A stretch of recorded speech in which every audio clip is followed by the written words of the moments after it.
So right now we're doing a couple awesome experiments. We're going to be using a new wood type. This is called mountain ash, and I just got a load of this. I've never used this before. This is a hardwood species that will definitely break down quick.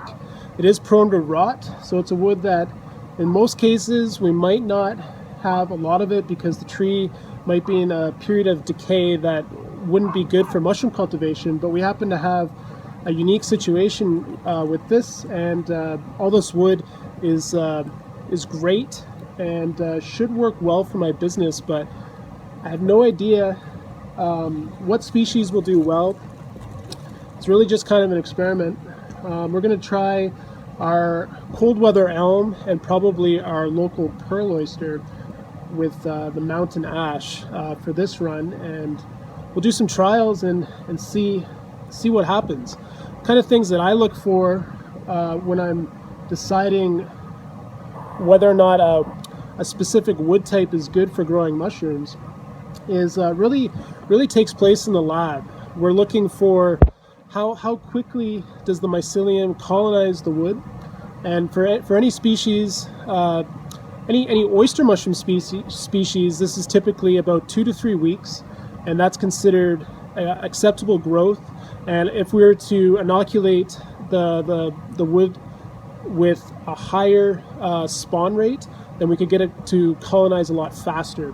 So, you know, if this takes maybe like 4 to 5 weeks for the mycelium to grow, then that's definitely going to be a problem. If it doesn't yield as much mushrooms compared to what we're growing right now, that's going to be a problem. You know, I've seen that when I played around with ponderosa pine with our Phoenix oyster. You know, it definitely, the mycelium grew on pine, which is awesome, but then the yields were nothing special. So we realized that using hardwood species was the way to go. So a lot of the stuff we focus on right now is maple, birch, tree of heaven, Siberian elm, willow, poplar, any kind of indigenous hardwood species that's in our area usually is kind of the stuff that we're using to grow mushrooms. If you're a typical mushroom farm growing on wood species, usually you're grabbing it from a sawmill. If you're on the west coast, that might be alder sawdust. If you're on the east coast, you might have maple, birch, stuff like that. But for my business, we can only get our wood from the surrounding urban areas. So it's really what people are growing in their front lawns or on their farm property, if it's in the country. And if it gets taken down by an arborist and I get my hands on it, then that's the wood that I'm using. So a lot of the stuff, I would say, for the majority that we're using is about mostly maybe maple and poplar. Those seems to be the two more common species that I grow on. But it's always exciting to try something different. So this mountain ash, really nice chip. There's no leaf in the wood right now, which is awesome. So I suspect it's going to be pretty cool substrate to work with. We're also using some apple wood, which Kara just dropped off from her orchard in Coston. So we got some logs here that I'm going to get the boys to chip up.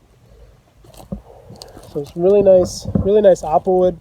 I've always heard that you can grow mushrooms on apple, and out of all the fruit trees, this is the best one to do that. I've just never done it, and really it's something that is not often going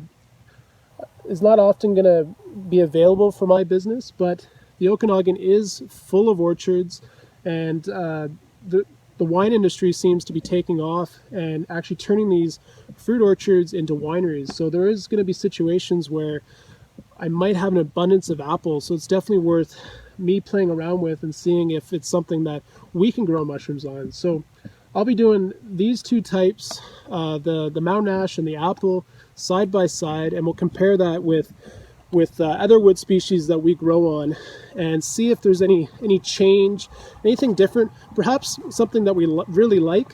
You know, I'm not entirely sure, but there's not too much literature on this kind of stuff.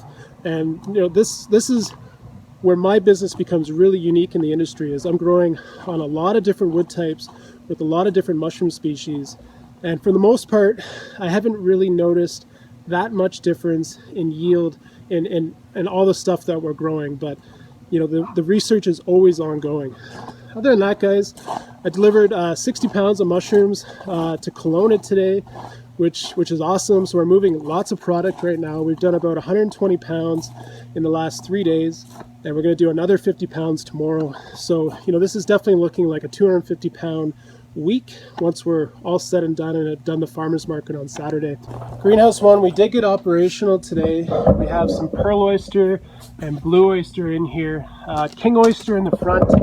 If you've been following my other vlogs, we use that to deflect the misting fan at the front so that we don't get the mushrooms covered in water at the top, on the top shelf here in the back, that are more exposed to constant water getting shooted out of the misting fan.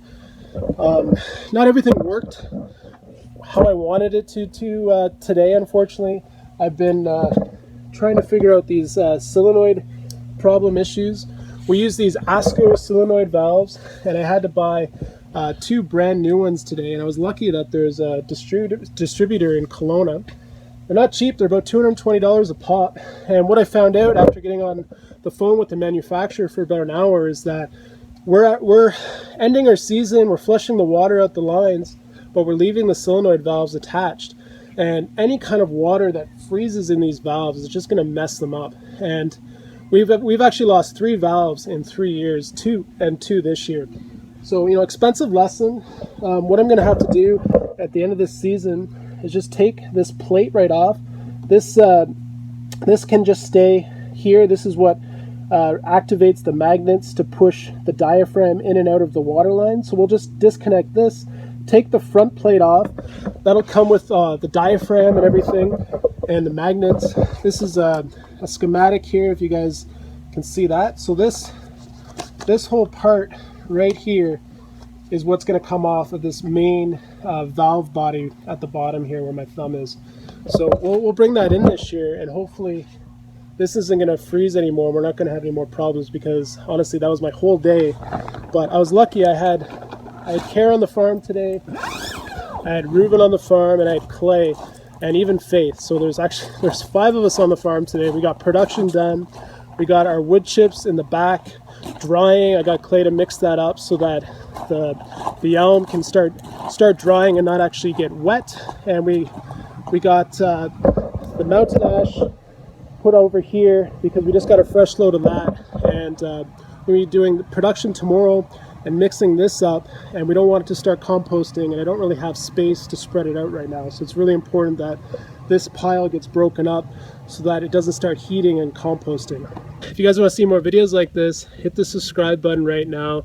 Please share these videos with your friends, and check out our t-shirt promotion that's going on right now. We're offering a What the Fungus t-shirt with Teespring as a way to generate a positive vibe for our channel. I want to give you guys something really interesting, and I want to provide better content for you. So this is a great way for me to kind of get some money together that's specifically for this YouTube channel so that I can upgrade my gear and provide better content for you. Anyways, we'll talk to you guys soon.